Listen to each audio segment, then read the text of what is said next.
الرحیم والصلاة والسلام علی رسولہ الکریم وعلی آلہ واصحابہ اجمعین رب اشرح لی صدری ویسر لی امری واحلل عقدۃ من لسانی یفقہوا قولی رب زدنی علما۔ قابل صد احترام بہنوں اور بھائیوں، جیسا کہ محترم ڈاکٹر صاحب نے فرمایا ہے کہ آج کا موضوع ہے مثبت سوچ اور اسلام۔ اس موضوع کو سمجھنے کے لیے میں نے آج 5 سوالوں کے جوابات تلاش کرنے کی کوشش کی ہے۔ چلو ٹھیک ہے، جزاک اللہ۔ ٹھیک، السلام علیکم۔ 5 سوالوں کے جوابات تلاش کرنے کی کوشش کی جائے گی آج کے اس پروگرام کے اندر اس موضوع پر۔ پہلا سوال یہ ہے کہ مثبت سوچ کسے کہتے ہیں، کیا ہے مثبت سوچ، اس کی تعریف کیا ہے۔ دوسرا سوال یہ ہے کہ مثبت اور منفی سوچ میں فرق کیسے معلوم کیا جائے۔ عام طور پہ منفی سوچ رکھنے والے لوگ یہ ماننے کو تیار نہیں ہوتے کہ ان کی سوچ منفی ہے۔ تو سوشیالوجی جو ہے وہ اس کے بارے میں کیا کہتی ہے، علماء اس کے بارے میں کیا کہتے ہیں، کون سی سوچ منفی ہے اور کون سی سوچ مثبت ہے۔ عجیب بات ہے کہ منفی سوچ والا آدمی بڑی مشکل سے تسلیم کرتا ہے کہ اس کی سوچ منفی ہے۔ کبھی وہ کہتا ہے کہ بھائی میں صاف گو ہوں، اس لیے جو ہے وہ لوگ مجھے منفی کہتے ہیں۔ کبھی وہ کہتا ہے کہ میں منہ پہ بات کرنے والا ہوں، میں جری ہوں، میں بہادر ہوں، تو اس لیے جو ہے وہ لوگ مجھے منفی سوچ کا حامل سمجھتے ہیں۔ تو یہ دیکھا جائے گا کہ منفی سوچ اور مثبت سوچ میں فرق کیا ہے۔ تیسرا سوال یہ ہوگا کہ منفی اور مثبت سوچ کے ذہن اور جسم پر کیا اثرات پڑتے ہیں۔ آپ کی منفی سوچ کے دوسروں پر بھی اثرات پڑتے ہیں اور آپ پر بھی اثرات پڑتے ہیں، تو ان کا تھوڑا سا جائزہ لیا جائے گا۔ چوتھا سوال یہ ہے کہ مغرب میں مثبت سوچ پر ریسرچ کب شروع ہوئی، کب لوگوں نے اس موضوع پر اظہار خیال کرنا شروع کیا، تو اس کو ذرا تاریخی طور پر اختصار کے ساتھ دیکھیں گے۔ اور پانچواں یہ آخری سوال کہ قرآن و حدیث کی روشنی میں مثبت سوچ پیدا کیسے کی جا سکتی ہے۔ تو یہ 5 سوالات ہیں جن کے جوابات تلاش کرنے کی کوشش کریں گے۔ میں بنیادی چیزیں جو ہے وہ آپ کے سامنے رکھنے کی کوشش کروں گا اور اس کے بعد جو ہے وہ سوالات آپ کے جو ہے وہ سنے جائیں گے۔ مثبت سوچ ہے کیا؟ انسانی جسم میں دماغ ایک ایسا عضو ہے جو ہر وقت سوچتا رہتا ہے، کبھی اچھا سوچتا ہے، کبھی برا سوچتا ہے۔ اچھی سوچ کو مثبت سوچ اور بری سوچ کو منفی سوچ کہا جاتا ہے۔ مثبت سوچ کا نتیجہ کامیابی، سکون، اطمینان ہوتا ہے، دل کی تسلی ہوتی ہے، اور منفی سوچ کا نتیجہ نامرادی اور پریشانی ہوتی ہے۔ اس لیے نتیجہ کے اعتبار سے بھی یہ دونوں سوچیں مختلف ہیں اور ان کے رویے کے بارے میں بھی جو ہے وہ زمین و آسمان کا فرق ہے۔ اب سوال یہ کیسے معلوم کیا جائے کہ یہ سوچ منفی ہے۔ جیسا کہ میں نے عرض کیا ہے کہ معاشرتی علوم کے علماء کرام کہتے ہیں کہ اسکالرز کے منفی سوچ والا آدمی اس وقت تک تبدیل نہیں ہوتا جب تک وہ مان نہ لے کہ اس کی سوچ منفی ہے، لیکن اس کا ماننا بڑا مشکل ہوتا ہے۔ وہ مثال اس کی یہ دیتے ہیں کہ جو آدمی پاگل ہو جائے وہ کبھی تسلیم کرنے کے لیے تیار نہیں ہوتا کہ وہ پاگل ہے، وہ ساری دنیا کو پاگل سمجھتا ہے اور اپنے آپ کو ٹھیک سمجھتا ہے۔ اس لیے اس کا علاج کافی مشکل ہوتا ہے لوگوں کے لیے۔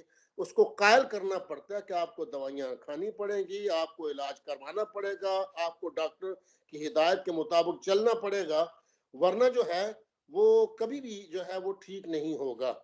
اس لحاظ سے جو ہے وہ چونکہ یہ بھی ایک ذہنی مسئلہ ہے، تو ذہنی طور پر آدمی جو ہے وہ محسوس کرتا ہے کہ لوگ خواہ مخواہ مجھے کہتے ہیں کہ میں نیگیٹو ہوں، میں تو بڑا پازیٹو ہوں۔ اس لیے دیکھیں گے کہ نیگیٹو اور پازیٹو سوچ میں علماء نے فرق، اسکالرز نے فرق بتایا ہے۔ جیسا کہ میں نے تعریف کرتے ہوئے اس موضوع کی عرض کیا ہے کہ مثبت سوچ ذہنی کیفیت ہے۔ ایک ہی چیز کو دیکھ کر مثبت سوچ والا شخص کوئی اور نتیجہ برآمد کرے گا اور منفی سوچ والا بالکل اس کے متضاد نتیجہ، بات وہی ہوگی۔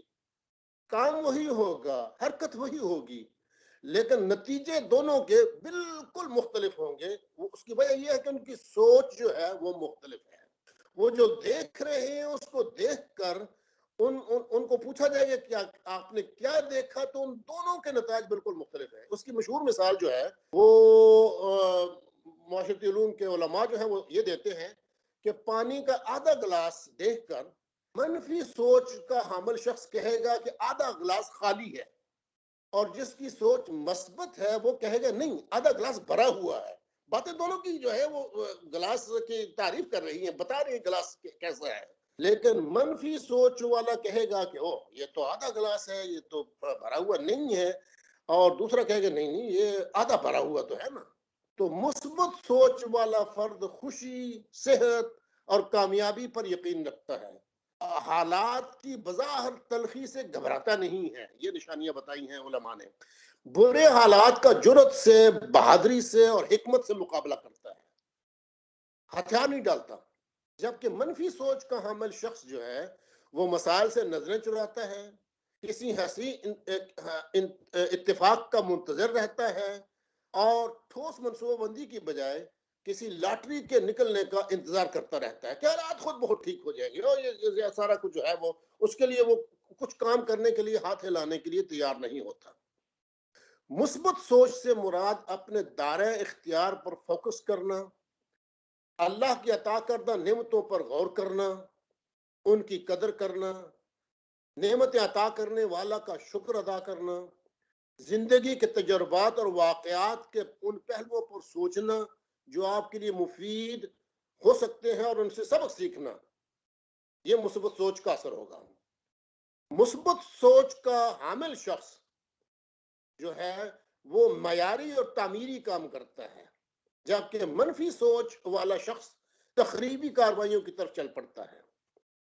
مثبت سوچ والا آدمی جو ہے وہ ہمیشہ اندھیروں سے نکل کر روشنی کی طرف آنے کی کوشش کرتا ہے، اپنے علم کو بڑھانے کی کوشش کرتا ہے، وہ مطالعہ کرتا ہے، وہ لوگوں سے سیکھتا ہے، وہ سیکھنے والی محفلوں میں جاتا ہے، وہ علم میں مسلسل اضافہ کرتا رہتا ہے۔ جبکہ منفی سوچ والا شخص روشنی سے اندھیروں کی طرف جاتا ہے، اسے علمی محفلیں اچھی نہیں لگتی، اسے درس دروس کے حلقے جو ہے وہ زیادہ اسے پسند نہیں ہوتے، اسے گپ شپ کا ماحول چاہیے ہوتا ہے، اسے انٹرٹینمنٹ کا ماحول چاہیے ہوتا ہے۔ وہ ان چیزوں سے بہت جلد بور ہو جاتا ہے اور اس کو چڑ آنے لگتی ہے ایسے کاموں سے۔ تو اسلام جو ہے وہ انسان کو علم کی باتیں، سوچ کی باتیں، مثبت سوچ کی باتیں جو ہے وہ سکھاتا ہے اور منفی سوچ سے اس کو منع کرتا ہے۔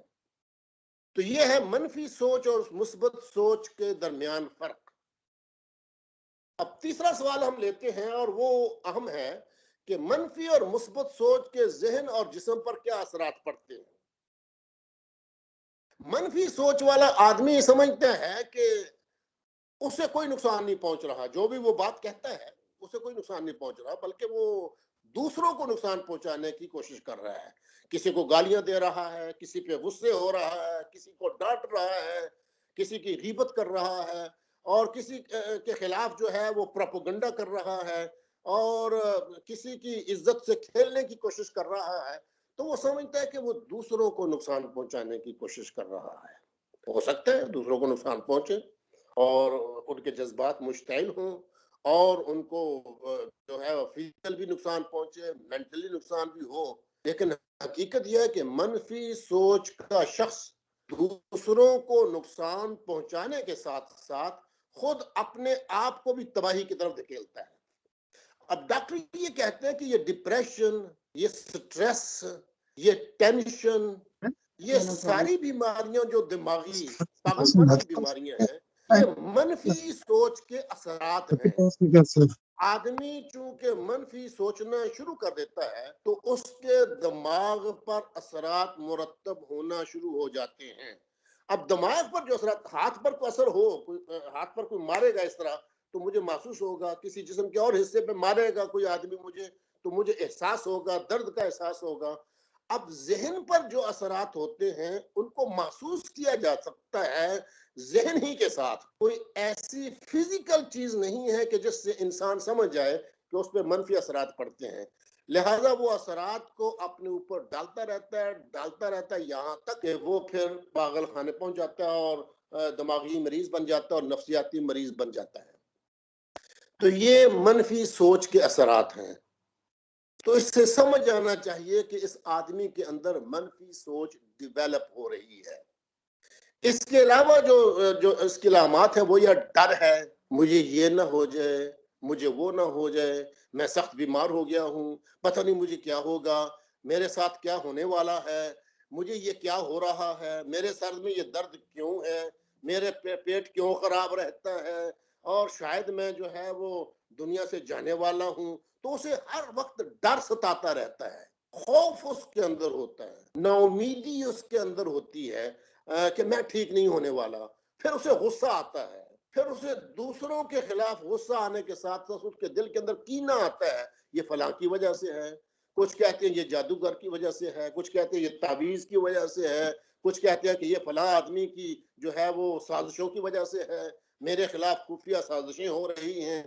تو کنسپریسی تھیوری جو ہے وہ اس کے ذہن کے اندر گھر کر جاتی ہے، دل ہی دل میں دوسروں کے بارے میں وہ کھوٹ پیدا کرنا شروع کر دیتا ہے، بد مزاج ہونا شروع ہو جاتا ہے، مایوسی اس پر چھائی رہتی ہے، پریشانی اس کے چہرے سے عیاں ہوتی ہے، پھر دوسروں کی غیبت کرتا ہے، اپنی اصلاح کرنے کی بجائے دوسروں پر وہ اپنے پریشانیوں کا بوجھ ڈال کر ان کو بدنام کرنے کی کوشش کرتا ہے، حسد کرتا ہے، چغل خوری کرتا ہے، عداوت کرتا ہے دوسروں سے، تعصب کرتا ہے، اپنی فیملی کو یا اپنے آپ کو یا اپنے مذہب کو یا اپنے مسلک کو یا اپنی رائے کو بہتر سمجھتا ہے، اور باقی کی رائے جو ہے وہ سمجھتا کچھ بھی نہیں ہے، یہ سارے جو ہے وہ غلط کہہ رہے ہیں اور میں ہی ٹھیک ہوں، میں ہی درست ہوں۔ سیلف رائٹسنس اس کے اندر آتی چلی جاتی ہے کہ میرے علاوہ کوئی ٹھیک آدمی نہیں ہے۔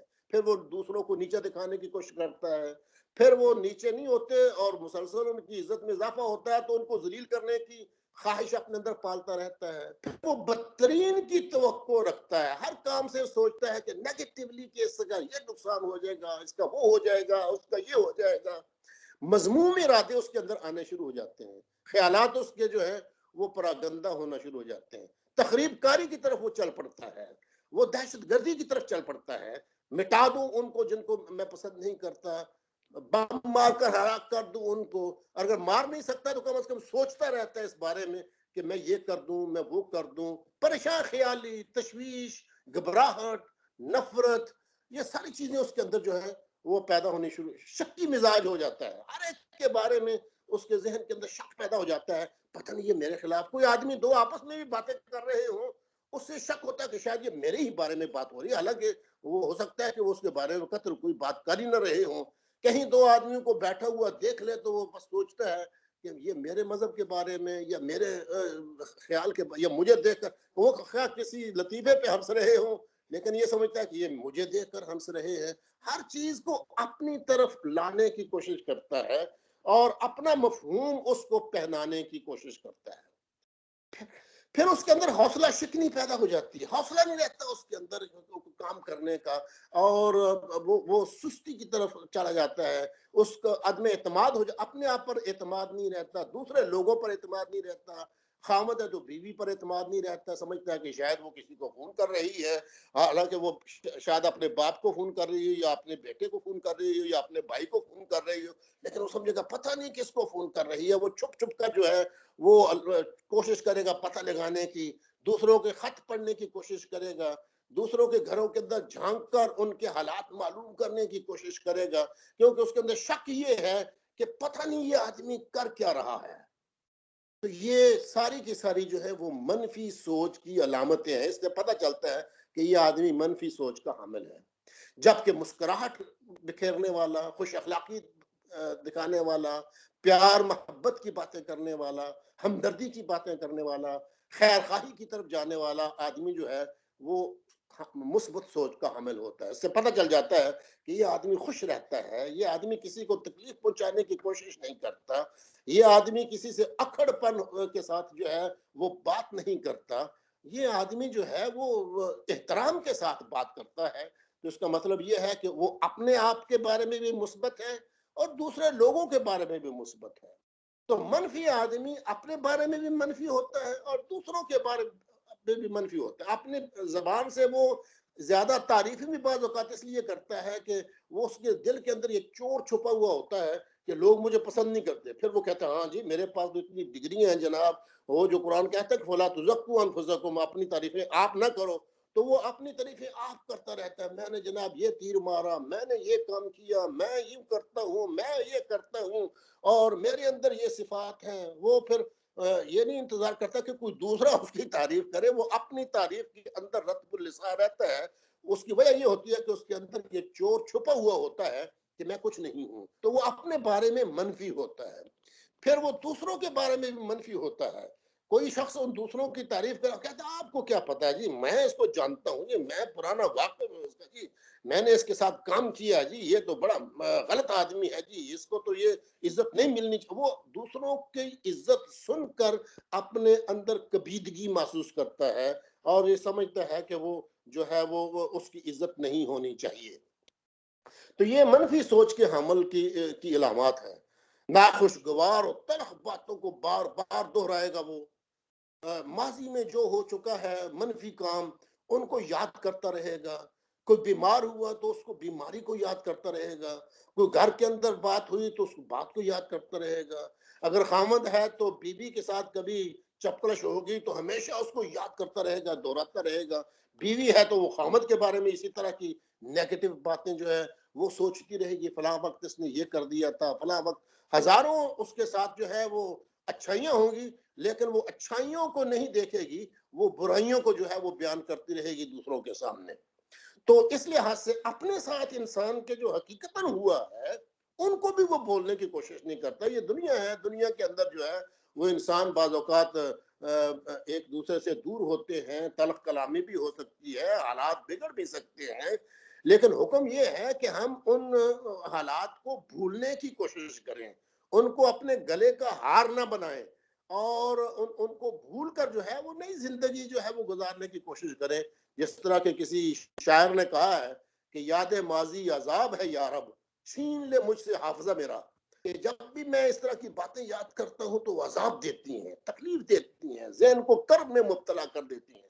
تو یہ حافظہ نہ ہوتا تو یہ اچھا تھا. یہ آخری سوچ جو ہے, آخری مصرع, یہ بھی ایک نیگیٹو مصرع ہے, لیکن یہ ہے کہ اصل چیز جو پیغام ہے ہمارے لیے وہ یہ ہے کہ اپنے ساتھ بھی جو باتیں ہوئی ہیں اور ہوتی رہی ہیں ہر آدمی کے ساتھ. دنیا کے اندر کوئی آدمی ایسا نہیں ہے جس کے ساتھ کسی کی چپکلش نہ ہوئی ہو, جس کے ساتھ کسی کی تو تکار نہ ہوئی ہو, جس کے خلاف کسی نے کوئی غلط کام نہ کیے ہو. ہوتا رہتا ہے. نبیوں کو لوگوں نے معاف نہیں کیا ہے, اولیاء اللہ کو معاف نہیں کیا ہے, تو عام آدمی کو کون معاف کرتا ہے؟ تو بعض اوقات غلط فہمی سے, بعض اوقات آدمی کی سوچ کی جو ہے فرق سے اختلاف پیدا ہوتا ہے. تو ان اختلافات کو بھولنے کی کوشش کرنی چاہیے, اور جن لوگوں نے آپ کے ساتھ کبھی برا کیا ہے ان کے لیے دعا کریں, ان کو بھولنے کی کوشش کریں, اور جو اچھائیاں ان کی ہیں وہ یاد کریں. لیکن نیگیٹو آدمی اچھائیوں کی طرف نہیں آئے گا.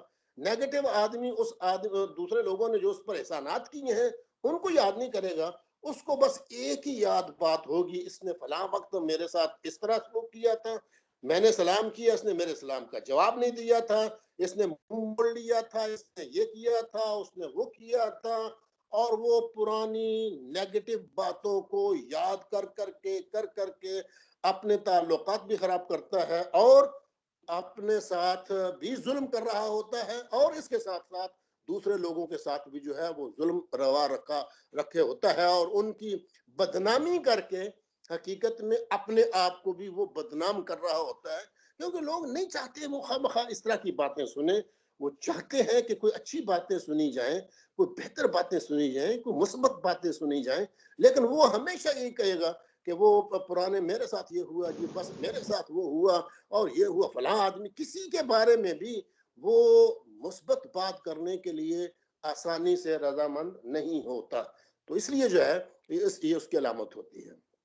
یہ موضوع بڑا عام ہے, اور آج کل جو ہے آپ یہ دیکھیں کہ اس پہ اتنے سیمینار ہو رہے ہیں, اتنی دھڑ دھڑ کتابیں لکھی جا رہی ہیں, حیران کن ہے. یہ مغرب کے اندر خاص طور پہ یعنی کتابیں, دکانیں بھری ہوئی کتابوں سے, اور لائبریریوں کے اندر جو ہے وہ یونیورسٹیوں کے اندر بڑی بڑی فیکٹریوں کے اندر جو ہے وہ لوگ ایسے لوگوں کو بلاتے ہیں جو لوگوں کو جو ہے وہ مثبت سوچ کی طرف لائیں، پازیٹیو سوچ کی طرف لائیں. تو اس وہ اپنی ملوں کی، اپنی دکانوں کی، اپنی تنظیموں کی کارکردگی کو بہتر بنانے کے لیے، اپنے کارخانوں کو چلانے کے لیے، اپنے لوگوں کی تربیت کے لیے ایسے لوگوں کو، کارکنوں کو بہتر بنانے کے لیے ایسے لوگوں کو بلاتے ہیں جو ان کی ٹریننگ کرتے ہیں. اس کو ٹریننگ کہتے ہیں. اور وہ ٹیچر ہوں، وہ ڈاکٹرز ہوں، وہ فیکٹریوں میں کام کرنے والے لوگ ہوں، تو ان کو ایسی تربیت گاہوں سے، ٹریننگ سینٹر یعنی سیشن سے گزرنا پڑتا ہے. اور بعض میں تو بڑی بڑی بھاری فیسیں دے کر جو ہے وہ وہاں پہ جاتے ہیں. لیکن یہ رویہ جو ہم اس کا اگر ہم تحقیقی طور پر دیکھیں تو پتہ چلتا ہے کہ مغرب میں سب سے پہلے جس آدمی نے اس پر قلم اٹھایا وہ نیپولین ہل تھا، جس نے 1937 کے اندر 1937 کے اندر ایک کتاب لکھی ہے جس کا نام ہے تھنک اینڈ گرو رچ. تو اس نے لوگوں کو، چونکہ وہ مغربی معاشرہ ہے، تو اس نے لوگوں کو امیر بننے کے لیے جو ہے وہ کچھ رہنمائی دی، ٹپس دیے. اور وہ کہتا ہے کہ اگر میری ٹپس پر آپ چلیں گے تو آپ پیسہ بہت کمائیں گے، آپ کی دکان کامیاب ہوگی، آپ کے پاس گاہک بہت زیادہ آئیں گے، اور اگر آپ کوئی تنظیم چلا رہے ہیں تو آپ کی تنظیم پھیلتی چلی جائے گی. تو اس نے جو ہے کچھ ٹپس دیے. اس نے اگرچہ اپنی پوری کتاب کے اندر پازیٹیو تھنکنگ یا پازیٹیو مینٹل ایٹیچیوڈ کی اصطلاح استعمال نہیں کی، لیکن چیزیں اکثر وہی بتائیں جو آج کل پازیٹیو سوچ پر لیکچر دینے والے لوگ، سیمینار کرنے والے لوگ بتاتے ہیں. لیکن اسی نیپولین ہل نے آگے جا کر 1960 کے اندر، 1937 کے اندر اس کی پہلی کتاب آئی ہے، 1960 کے اندر اس کی اور کتاب آئی ہے جو اس نے اور اس کے ایک کولیگ جو ویل نون رائٹر ہے ولیم سٹون، ان دونوں نے مل کر ایک کتاب لکھی جس کا نام ہے success through a positive mental ایٹیچیوڈ. تو یہ جتنے بھی لوگ لیکچر دیتے ہیں وہ اس کتاب کو ضرور پڑھتے ہیں. تو سکسیس تھرو اے مینٹل ایٹیچیوڈ جو ہے پازیٹیو ایٹیچیوڈ، اس میں اس نے پھر یہ اصطلاح استعمال کی پازیٹیو مینٹل ایٹیچیوڈ کی، اور اس نے مثبت سوچ کے بارے میں جو ہے وہ پھر لوگوں کو بتایا کہ یہ کیا ہوتی ہے اور اس کے فوائد کیا ہیں. اور اکثر لیکچر جو ہمیں سننے پڑتے ہیں مختلف ٹریننگ سینٹر کے اندر اور سیشن کے اندر، وہ اسی انہی موضوعات کو اکثر لیتے ہیں جو موضوعات جو ہیں وہ نیپولین ہل نے اور ان کے دوست ولیم سٹون نے جو ہے وہ اپنی کتاب میں دی. کچھ اضافہ بھی ہے اس میں، کافی سارا اضافہ بھی ہے، لیکن اکثر چیزیں ریپیٹیشن ہے، مختلف انداز سے لوگ ان کو بیان کرتے ہیں. لیکن سب سے پہلے جو ہے وہ جیسے میں نے عرض کیا کہ نیپولین ہل نے 1937 کے اندر اس کے طرف اشارے کیے، اور اس کے بعد جو ہے نیپولین ہل اور اس کے ساتھی ولیم سٹون نے مل کر جو کتاب لکھی، اس کے اندر پھر اس نے پازیٹیوٹی پہ جو ہے وہ باقاعدہ ایک ریسرچ پیپر پیش کیا، اور کتاب کی صورت میں وہ طبع بھی ہو گئی. اب جو جیسے میں نے عرض کیا کہ بے شمار سیمینار ہو رہے ہیں، کتابیں دھڑا دھڑ آ رہی ہیں، اور بڑی بڑی کمپنیاں جو ہیں وہ بڑا خرچ کرتی ہیں اس پہ.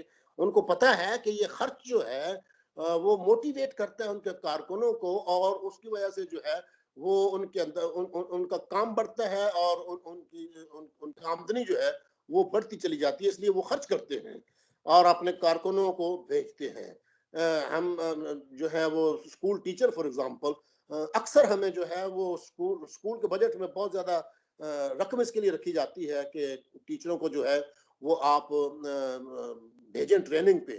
اور جو ہیڈ ٹیچر ہوتے ہیں خاص طور پہ ان کو ایسی جگہوں پہ بھیجا جاتا ہے تاکہ وہ پازیٹیو سوچ اپنے اساتذہ کے اندر پیدا کر سکیں، ان کو جوڑ کر رکھ سکیں. کیونکہ ایک دو آدمی جب ملتے ہیں، بلکہ سینکڑوں ہوتے ہیں، تو ان میں جھگڑے ہو سکتے ہیں، ان میں ایک دوسرے کے ساتھ حسد ہو سکتا ہے، ان کی آراء ایک دوسرے سے ٹکرا سکتی ہیں، اور وہ کہیں مسائل پیدا کر سکتے ہیں، اور مسائل ہوتے ہیں. تو ان کو پازیٹیولی آپ کیسے ہینڈل کریں کہ کوئی شخص جو ہے وہ اس سے غلط جو ہے وہ انجام سے دوچار نہ ہو. تو بہت خرچ کر کے جو ہے وہ آج کل اس پہ کیا جاتا ہے. آخری سوال جو میرے خیال میں تیسرے سوال کو بھی لے لیتے ہیں، منفی سوچ اور مثبت سوچ کے اثرات کے بارے میں جو میں نے آپ کے سامنے کہا کہ اس کے جو ہے وہ اثرات دونوں پر، جس کے خلاف منفی سوچ استعمال کی جا رہی اس پر بھی ہوتے ہیں، اور جس جو اختیار کر رہے ہیں اس پر بھی ہوتے ہیں.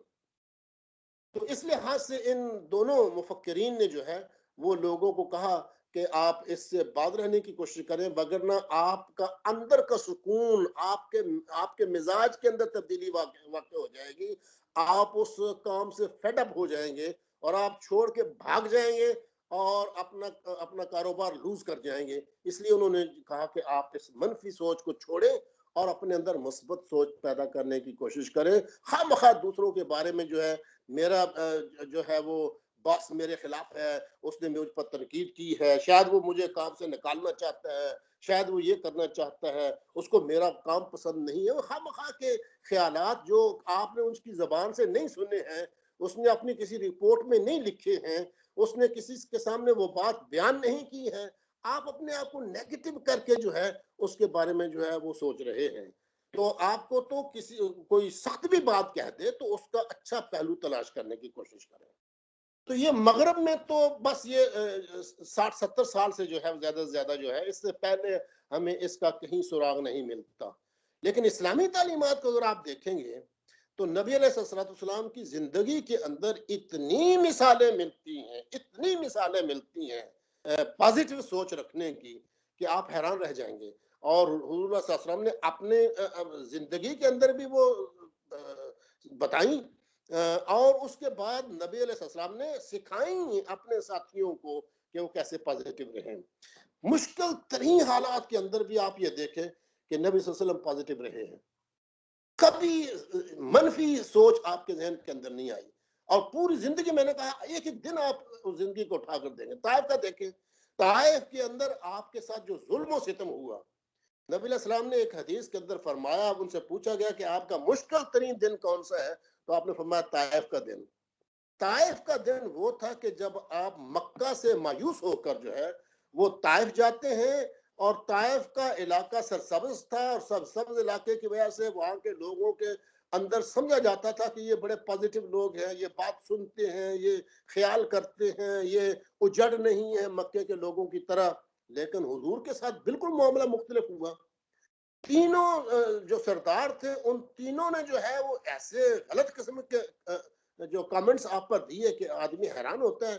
کسی نے کہا کہ واہ تو ہی ملا ہے اللہ کو نبی بنانے کے لیے. دوسرے نے کہا کہ اور مکے میں کوئی بھی نہیں تھا، ساری دنیا میں آدمی ختم ہو گئے ہیں. اور یعنی مختلف قسم کی جو ہیں وہ باتیں. آپ کو پیسہ کیوں نہیں دیا گیا، آپ کے ساتھ فرشتہ کیوں نہیں اتارا گیا، اور آپ کی پروٹیکشن کے لیے جو ہے وہ گارڈ کے نہیں مقرر کیے گئے. تو مختلف قسم کی باتیں انہوں نے کر کے صرف باتوں تک نہیں رہے، بلکہ اوباش لڑکوں کو آپ کے پیچھے لگایا جو آپ کو پتھر مارتے تھے. جسم کا کوئی حصہ ایسا نہیں تھا جس سے لہو نہ بہ رہا ہو. تو بھاگ کر آپ اپنے غلام کے ساتھ جو ہے وہ باہر آتے ہیں، اور اتنا خون بہ چکا تھا آپ کے جسم مبارک سے کہ آپ کے جوتوں کے اندر آپ کا خون جم چکا تھا اور آپ نڈال ہو چکے تھے. تو ایک انگور کی بیل کے سائے کے نیچے جو ہے وہ آپ بیٹھ گئے، اور اس حالت میں تھے کہ آپ پر شدید غم طاری تھا کہ میں نے ان کا کوئی نقصان نہیں کیا، میں نے صرف اللہ کا پیغام پہنچایا ہے کہ اگر یہ راستہ اختیار کریں گے جنت میں داخل ہوں گے. میں نے ان سے کوئی انعام نہیں مانگا، کوئی اور چیز نہیں مانگی، پیسہ نہیں مانگا، ان کے فائدے کے لیے بات کرتا رہا ہوں. تو حدیث میں آتا ہے اتنے میں حضرت جبرائیل علیہ السلام تشریف لائے، اور ان کے ساتھ ایک اور فرشتہ بھی تھا، اور انہوں نے آ کر بتایا کہ اے نبی صلی اللہ علیہ وسلم، اللہ نے دیکھ لیا جو معاملہ آپ کے ساتھ ہوا ہے، ہم نے بھی دیکھا جو ظلم آپ کے ساتھ ہوا ہے، اور ان کو یہ ظلم قطعاً آپ کے ساتھ ایسا نہیں کرنا چاہیے تھا. آپ نے کوئی ان کا نقصان نہیں کیا ہے، کسی کے ساتھ بدتمیزی سے آپ پیش نہیں آئے ہیں، کسی کے جذبات کو آپ نے مجروح کرنے کی کوشش نہیں کی ہے، پیار کے ساتھ آپ نے باتیں کی ہیں، ان کی ہمدردی میں باتیں کی ہیں. لیکن یہ لوگ جو ہیں انہوں نے جو ہے وہ جو ظلم آپ کے ساتھ کیا ہے، اللہ نے یہ پہاڑوں کے فرشتوں کو میرے ساتھ بھیجا ہے. اگر آپ حکم دیں تو طائف کے دونوں طرف جو پہاڑ ہیں ان دونوں کو اٹھا کر اس بستی کو دونوں کے درمیان پیس کر رکھ دیا جائے. کہ یہ لوگ جو ہیں آپ کے ساتھ ایسا سلوک کرتے ہیں. دعا کیجئے, کیا مانگنا چاہتے ہیں آپ اللہ سے؟ تو اس وقت جو آپ کے لب مبارک سے الفاظ نکلے وہ یہ تھے, اللہم اغفر لقومی فانہم لا یعلمون. اے میرے اللہ, میری اس قوم کو معاف کر دے, یہ مجھے پہچانتے نہیں ہیں, یہ مجھے اپنا دشمن سمجھتے ہیں, میں ان کا حقیقی خیر خواہ ہوں, لیکن یہ مجھے سمجھ نہیں سکے, یہ مجھے پہچان نہیں سکے. اور پھر کہا کہ نہیں, آپ کے ساتھ تو واقعتاً ایک نے نہیں, سب نے ظلم کیا, چھوٹوں سے لے کے بڑوں تک ہر آدمی ظلم کر رہا تھا. تو یہ تو اسلام قبول کرنے والے نظر نہیں آتے.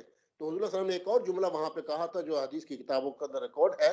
تو آپ نے فرمایا تھا, اگر یہ اسلام نہیں لاتے تو مجھے امید ہے ان کی نسل اسلام قبول کر لے گی. اس کو کہتے ہیں پازیٹیو سوچ, کہ مشکل حالات کے اندر بھی آپ کی نگاہ اتنی دور ہو کہ آپ یہ سمجھیں کہ نہیں, حالات بدلیں گے. جب کوئی آدمی حالات کی تبدیلی کو دور دور تک نہیں دیکھ سکتا, آپ کہیں اس طرح کو کہیں کہ میں تیرے ہاتھوں کے اندر ایران کے کنگن دیکھ رہا ہوں. تو اس وقت جب وہ آپ چھپ کر بھاگ رہے تھے اپنے دشمنوں سے جان بچانے کے لیے, اس وقت یہ بات کہنے والا جو ہے وہ مجنون سمجھا جاتا تھا, اس لیے آپ کو مجنون کہا جاتا تھا, پاگل استغفر اللہ معذ اللہ کہا جاتا تھا. کہاں کی باتیں یہ کر رہا ہے؟ لیکن آپ اتنے مثبت تھے کہ جو میں پیغام لے کر اٹھا ہوں یہ کامیاب ہو کر رہے گا. یہ جو نہیں جی, کوئی نہیں پوچھے گا جی, کوئی نہیں سنے گا جی, کوئی نہیں مانے گا جی, کوئی مانتا بھی نہیں ہے جی, اس لیے جو ہے وہ خواہ جو ہے وہ کام کرنے کی ضرورت, یہ منفی سوچ ہے. مثبت سوچ یہ ہے, کرتے جائے کام, اچھے کام کا نتیجہ اچھا نکل کے رہتا ہے. اب پانچواں سوال جو ہے اس کی طرف آتے ہیں, وقت جو تیزی سے بڑھ رہا ہے, کہ قرآن و حدیث کی روشنی میں مثبت سوچ پیدا کرنے کے لیے ہمیں کیا کرنا چاہیے. مثبت سوچ پیدا کرنے کے لیے پہلی بات جو ہے وہ مجھے اور آپ کو یاد رکھنی چاہیے کہ ہماری زبان سے جو الفاظ نکلیں وہ الفاظ مثبت ہوں. اللہ تعالیٰ کا ارشاد ہے, قولوا للناس حسنا. جب آپ لوگوں سے بات چیت کریں تو حسن بکھر رہا ہو, خوبصورتی بکھر رہی ہو, ہیروں کی طرح چمکتے ہوئے الفاظ جو ہے وہ آپ کے نکل رہے ہیں. میٹھا بول آپ کی زبان سے نکل رہا ہو, کڑوا بول آپ کی زبان سے نہ نکلے. گالی گلوچ تو خیر بہت دور کی بات ہے, کرخت باتیں کرنے بھی جو ہے وہ مومن کی شان کے خلاف ہیں. مومن ہمیشہ میٹھی بات, دشمنوں سے بھی, کافروں سے بھی, جانی دشمنوں سے بھی بات جب کرے تو وہ اپنی گفتگو کے اندر مثبت الفاظ استعمال کرے. مثبت الفاظ کے استعمال سے مثبت سوچ پیدا ہوتی ہے, اور منفی الفاظ کے استعمال سے منفی سوچ پیدا ہوتی ہے.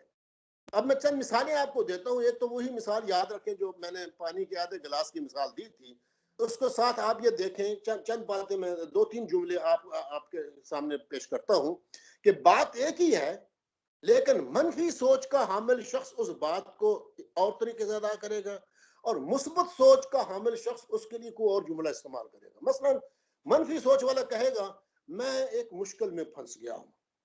جب اس کو مشکل آئے گی تو کہے میں تو مشکل میں پھنسا ہوا ہوں. اور مثبت سوچ والا کہے گا مجھے ایک چیلنج درپیش ہے اور مجھے یہ چیلنج جو ہے یہ قبول کرنا ہے. تو بات وہی ہے, لیکن ان دونوں کے الفاظ بتا رہے ہیں کہ ایک کی سوچ مثبت ہے اور ایک کی سوچ منفی ہے. دوسرا جملہ آپ یہ دیکھیں, کہتے ہیں ہم بھاری رقم خرچ کرنے جا رہے ہیں اس پروجیکٹ پہ, یا اس دکان پہ, یا اس آفس پہ, یا اس تنظیم پہ, یا اس کاروبار پہ ہم بھاری رقم خرچ کرنے جا رہے ہیں. یہ منفی جملہ ہے. وہ بتاتا ہے کہ بہت بڑا یعنی ہم نقصان کا سودا نہ کرنے والے ہوں, بھاری رقم خرچ کر رہے ہیں. لیکن جو مثبت سوچ کا حامل شخص ہوگا وہ ہنستے ہوئے کہے گا الحمدللہ ہم ایک بڑا کاروبار کرنے جا رہے ہیں, ہم ایک بڑا سینٹر بنانے جا رہے ہیں, ہم ایک بڑا دفتر بنانے جا رہے ہیں, تو ہمارا کاروبار وسیع کاروبار ہوگا. تو وہ اس کے بات کرنے سے پتہ چلے گا کہ اس کی سوچ جو ہے وہ مثبت ہے. تیسرا جملہ یہ ہے کہ منفی سوچ والا کہے گا میں نے ایک دفعہ فلاں کاروبار کیا تھا, لیکن ناکام ہونے کے بعد پھر دوبارہ وہ کاروبار نہیں کیا, اس میں مجھے کوئی زیادہ فائدہ نہیں ہوا, میں نے چھوڑ دیا. اسی بات کو مثبت سوچ والا آدمی کہے گا فلاں وجہ سے کاروبار میری توقع کے مطابق منافع نہیں دے سکا, لیکن اب ماضی کی غلطیوں سے سیکھتے ہوئے اسی کاروبار کو میں نئے انداز سے شروع کر رہا ہوں. تو بات دونوں کی جو ہے وہ آپ دیکھیں گے تو ایک ہے، لیکن جو الفاظ انہوں نے استعمال کیے ہیں اس سے پتہ چلتا ہے کہ سوچ کس کی منفی ہے اور کس کی مثبت ہے. اس لیے جب بھی بات کریں کوشش کریں مثبت الفاظ تلاش کرنے کی. دوسری جو ہے وہ قرآن مجید کے مطالعے سے جو سامنے بات آتی ہے وہ یہ کہ مصائب اور مشکلات میں صبر کا دامن ہاتھ سے نہ چھوڑیں. تکلیفیں ہر آدمی پہ آتی ہیں، کاروبار اونچا نیچا ہوتا رہتا ہے، اور اچھائیوں کے ساتھ برائیاں بھی زندگی میں پیش آتی رہتی ہیں، دن کے ساتھ رات لازماً آتی ہے. قرآن مجید کا ارشاد ہے فَإِنَّ مَعَ الْعُسْرِ يُسْرًا إِنَّ مَعَ الْعُسْرِ يُسْرًا، بے شک ہر تکلیف کے ساتھ آسانی ہے اور ہر تکلیف کے ساتھ آسانی ہے. تو تکلیفیں اور آسانیاں ساتھ ساتھ چلتی ہیں. اس لیے جو ہے وہ آپ اپنے صبر کا دامن جو ہے وہ اس کو تھامے رکھیں. قرآن مجید کہتے ہیں انما یوفی الصابرون اجرہم بغیر حساب، سورہ زمر کی آیت نمبر 10 ہے یہ، کہ جو صبر کرنے والے ہوتے ہیں ان کو بغیر حساب کے ہم اجر بھی عطا کرتے ہیں. تو صبر پہ قرآن مجید کی بہت ساری آیات ہیں، لیکن وقت کی کمی کی بنا پہ میں ان کی طرف نہیں جانا چاہتا. تو عرض یہ کرنا چاہتا ہوں کہ کوئی بھی شخص ہو، امیر ہو غریب ہو، بادشاہ ہو مزدور ہو، وقت کا نبی ہو یا عام آدمی ہو، اس کی زندگی کے اندر اونچ نیچ آنا لازمی ہے. گھر کے اندر ہوگی، بیٹوں کے ساتھ ہوگی، بیوی کے ساتھ ہوگی، ہمسایوں کے ساتھ ہوگی، دوستوں کے ساتھ کبھی کبھی ہوگی. تو یہ چیزیں ہوتی رہتی ہیں. قرآن اس کو کہتا ہے تلک الایام نداولها بین الناس، کہ ہم لوگوں کے درمیان دنوں کو بدلتے رہتے ہیں. صبر کے ساتھ آپ چلتے رہیں، بادہ عشق میں گر گر کے سنبھلتے رہنا، پاؤں جل جائیں مگر آگ پہ چلتے رہنا. مشکل حالات کے اندر سفر کھوٹا نہ کریں، چلتے رہیں، اور چلتے رہنے ہی میں جو ہے وہ آپ کی مثبت سوچ کا اظہار ہوگا اور آپ جو ہے وہ آگے بڑھ سکیں گے. اسی طرح اگر جسم میں کوئی بیماری ہے تو اپنی ذہنیت کو بیمار نہ کریں. نبی علیہ السلام نے بھی ارشاد فرمایا کہ جب کوئی شخص آپ سے پوچھے کہ آپ کیسے ہیں تو آپ تکلیف میں بھی کہیں الحمدللہ، اور اگر بہت ہی زیادہ تکلیف ہے تو کہہ دیں الحمدللہ علی کل حال. لیکن کبھی یہ نہ کہ مر رہا ہوں. ہمارے ہاں لوگ پوچھتے ہیں جی آپ کیسے ہیں، تو وہ لوگ ڈاکٹر سمجھ کر نہیں پوچھتے کہ وہ آپ کو کوئی نسخہ دیں گے، آپ کا کوئی علاج کریں گے، آپ کو سرجری. ڈاکٹر کے سامنے یہ بات بتائیں کہ میں تھکا ہوا ہوں، میرے سر میں درد ہے، میرے فلاں عضو میں درد ہے، مجھے یہ محسوس. ڈاکٹر کے سامنے یہ بات کریں کیونکہ وہ علاج کرے گا. لیکن عام آدمی جب پوچھتا ہے تو اس کے سامنے دکھڑے چھیڑ دینا، او جی مجھے شوگر کھائے جا رہی ہے، جی او جی میرا تو بلڈ پریشر بہت اونچا رہتا ہے، جی او کولیسٹرول تو تباہ ہو چکا ہے، جی بس جی شوگر کی بیماری تو آدمی کو کسی کام کا چھوڑتی نہیں ہے. جی بھئی آپ یہ دکھڑے اس کے سامنے جو بار بار بتا رہے ہیں وہ خود بھی پریشان ہوگا اور آپ کی پریشانی آپ کے دماغ کے اندر بیٹھتی چلی جائے گی. اس لیے نیگیٹو جب بیمار ہو نیگیٹو گفتگو نہ کریں، کہیں الحمدللہ، مسکرا دیں، اور آپ یہ دیکھیں گے کہ وہ بیماری آپ پر اتنا اثر نہیں کرتی. جو بیماری کا بار بار تذکرہ کرتا ہے اور اس کے بارے میں بتاتا ہے کہ یہ اتنی خطرناک ہے، یہ یوں کرتی ہے، یہ وہ کرتی ہے، اسے وہ ذہنی طور پر بیماری سے شفا یاب ہونے میں بہت دیر لگتی ہے، بلکہ ڈاکٹر بھی اس سے پھر مایوس ہو جاتے ہیں. تو ایک ہی بیماری دو آدمیوں کو ہوتی ہے، جس کی پازیٹو سوچ ہوتی ہے وہ چند دنوں میں ٹھیک ہو جاتا ہے، جس کی نیگیٹو سوچ ہوتی ہے وہ پھر اس بیماری کو گلے کا ہار بنا کے گھر والوں کو بھی پریشان کرتے، خود بھی پریشان ہوتا ہے. تو بیمار اگر جسم ہے تو ذہن کو بیمار نہ بنائیں، اس کو صحت مند رکھیں. پھر یہ ہے کہ نفس اور شیطان جو بھی تکلیفیں یاد کرائے تو آپ کو وہ تکلیف یاد کراتا ہے، آپ اس کے مقابلے میں اللہ کی نعمتوں کو یاد کریں. اگر ایک عضو میں درد ہے فرض کریں، بھائی باقی 360 عضو تو آپ کے بالکل ٹھیک ٹھاک ہے نا، آنکھیں دکھ رہی ہیں، کان سن رہے ہیں، زبان چکھ رہی ہے، سارا کچھ باقی جسم ٹھیک ہے، صرف پاؤں پہ چوٹ آئی ہے نا. لیکن اس کو سامنے کر کے اور پھر اس کو ہر وقت یاد کر کر کے آپ اپنے آپ کو تباہ و برباد نہ کریں. اس وقت اللہ کی نعمتوں کو یاد کریں. وَأَمَّا بِنِعْمَةِ رَبِّكَ فَحَدِّثْ، یہ قرآن نے اپنے پیغمبر کو حکم دیا ہے جب وہ تکلیفیں سے رہے تھے کہ آپ تکلیفوں ہی کی بات نہ کیا کریں، اپنے رب کی نعمتوں کو بھی یاد کیا کریں.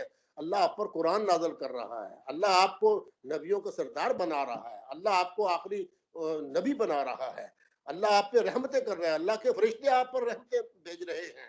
تو اللہ کی نعمتوں کو یاد کریں اس وقت جب کہ آپ کو اپنا نفس جو ہے وہ تکلیفیں یاد کرا رہا ہے. تو نعمتیں تو اس کی بے شمار ہیں. قرآن کہتا ہے فَإِن نعمت اللہ تحصوها، گننا شروع کرتے تو آپ گن بھی نہیں سکتے. تو اس لیے جو ہے قرآن مجید میں سورہ رحمان میں بار بار اللہ تعالیٰ فرماتا ہے فَبِأَيِّ آلَاءِ رَبِّكُمَا تُكَذِّبَانِ. تو اس لحاظ سے جو ہے آپ یہ دیکھیں کہ آپ اپنے اندر اس طرح کی کیفیت پیدا کریں کہ جس سے جو ہے وہ آپ کا جسم بے شک بیمار ہو لیکن آپ کے اندر تکلیف بھی بے شک ہو، لیکن یہ ہے کہ اس کے ساتھ ساتھ آپ اللہ کی نعمتوں کو وَاذْكُرُوا نعمت اللہ جو بار بار کہا جا رہا ہے، اللہ کی نعمتوں کو یاد کرو. وَاشْكُرُوا نعمت اللہ کی نعمتوں کا شکر ادا کرو. اس کا حکم یہی ہے کہ آپ پھر بیلنس ہو جائیں گے اور آپ کی سوچ مثبت ہونا شروع ہو جائے گی. اور قرآن کہتا ہے لَإِن شَكَرْتُمْ لَأَزِيدَنَّكُمْ، اللہ کا وعدہ ہے کہ اگر اللہ کی نعمتوں کا شکر کرو گے اللہ مزید نعمتیں تم پر کرے گا. اس لحاظ سے جو ہے وہ یہ کرے. دوسرا یہ ہے کہ ہم یعنی ہمارے خطیب حضرات خاص طور پہ ڈرانے والی باتیں بہت کرتے ہیں اور اس طرح جو ہے وہ اسلام کا نقشہ پیش کرتے ہیں کہ جیسے وہاں سے کوئی خیر کی خبر نہیں ہے. یہ کرو گے جہنم میں اتنے 1000 سال جلایا جائے گا، یہ کرو گے تو یوں ہو جائے گا. بھئی یہ ٹھیک ہے یہ ساری باتیں، لیکن نبی علیہ السلام نے فرمایا بشروا ولا تنفروا، یسروا ولا تعسروا. اور لوگوں کو خوشخبریاں دیا کرو، لوگوں کو نفرت نہ دلایا کرو، لوگوں کے لیے اسلام کو آسان کر کے پیش کرو، لوگوں کے سامنے اسلام کو مشکل کر کے پیش نہ کرو. جی اسلام پر چلنا بڑا مشکل ہے جی، بہت مشکل ہے جی، جس طرح ہم ہی چل سکتے ہیں اور کوئی چل ہی نہیں سکتا. اس طرح کی باتیں کر کے لوگوں کو دہشت نہ پھیلاؤ کہ اسلام جو ہے یہ قابل عمل نہیں ہے. تو مبلغ حضرات جو ہیں وہ اپنی تقریروں کے اندر بشارت کے پہلو کو زیادہ لیں اور نفرت کے پہلو جو ہے ان کو جوڑنے کی بات زیادہ کریں، توڑنے کی بات کم کریں. کس فرقے کے ساتھ کتنے ہمارے اختلافات ہیں وہ تھوڑے ہیں، اور جو اتفاقات ہیں ان کو بیان کرو لوگوں کے سامنے تاکہ یہ امت جو ہے وہ ڈویژن کی ماری ہوئی کہیں امت بن سکے اور اکٹھی ہو سکے. تو غم کے واقعات کو جو ہے وہ خوشی میں کے ساتھ جو ہے وہ جوڑنے کی کوشش کریں اور غم کو بھولنے کی کوشش کریں. بلکہ جو المناک واقعات ہیں ان کے اندر بھی مثبت پہلو تلاش کرنے کی کوشش کریں. ایک مصنف کا واقعہ جو ہے وہ میں آپ کے سامنے رکھتا ہوں. بہت پڑھا لکھا آدمی تھا اور اس نے یہ واقعہ لکھا اور لکھ کر اس نے اپنے کاغذ پر لکھ کر جو ہے وہ اپنے پاس رکھا. تو اس کی بیوی بھی پڑھی لکھی تھی تو اس نے وہ پڑھا. تو سال کا اینڈ ہو رہا تھا اور سال کے اینڈ پہ وہ پورے سال کا جائزہ لیتا ہے اور جائزہ لے کر جو ہے وہ 3 پوائنٹ جو ہے وہ اپنی ڈائری میں لکھتا ہے. کہتا ہے کہ میرا پتا کا آپریشن ہوا اور میں کئی ہفتے بستر پر پڑا رہا. پھر دوسرا واقعہ لکھتا ہے کہ 40 سال ایک ادارے میں نے محنت سے کام کیا لیکن ادارے نے مجھے ریٹائر کر دیا. اور تیسرا واقعہ لکھتا ہے کہ اس سال مجھ سے بے پناہ محبت کرنے والے میرے والد صاحب فوت ہو گئے ہیں. اور آخر پہ لکھتا ہے میرا یہ سال بہت ہی برا گزرا. اس کی بیوی نے پڑھا، سوچا اور اس نے اس کا جواب لکھا. اس نے کہا کہ نہیں، یہ سوچ ٹھیک سوچ نہیں ہے. مثبت سوچ یہ ہے کہ آپ کے پتے کا آپریشن کامیاب ہوا، جس پتے کے درد نے آپ کو کئی سال کرب میں مبتلا کیا رکھا. اب وہ درد آپ کو نہیں ہے. آپریشن ہوا، اس کی تکلیف ہوئی، لیکن ہمیشہ کی تکلیف جو ہوتی تھی اور آپ کی چیخیں نکلتی تھی وہ ختم ہو گئی ہیں. اور دوسری بات آپ نے یہ کہی کہ آپ ریٹائر ہو گئے، آپ صحت مند اور سلامتی کے ساتھ ریٹائر ہوئے ہیں، 60 سال کے ہو گئے ہیں، لوگوں نے آپ کو عزت دی ہے، آپ کی ریٹائرمنٹ پارٹی کی ہے اور آپ کو جو ہے وہ بہت سارے تحائف کے ساتھ الوداع کہا ہے. اب آپ کو بہت کام کرنے کا وقت مل گیا ہے. جو کام آپ اپنی مستقل مصروفیات کی وجہ سے نہیں کر پائے ہیں ان کو بھی آپ کر سکیں گے اور پینشن بھی آپ کی ٹھیک ٹھاک ہے. باقی آپ کے والد صاحب کی عمر 85 سال ہو چکی تھی اور وہ کسی پر بوجھ نہیں بنے اور کسی کو انہوں نے تکلیف نہیں دی اور وہ ارذل العمر کا شکار نہیں ہوئے.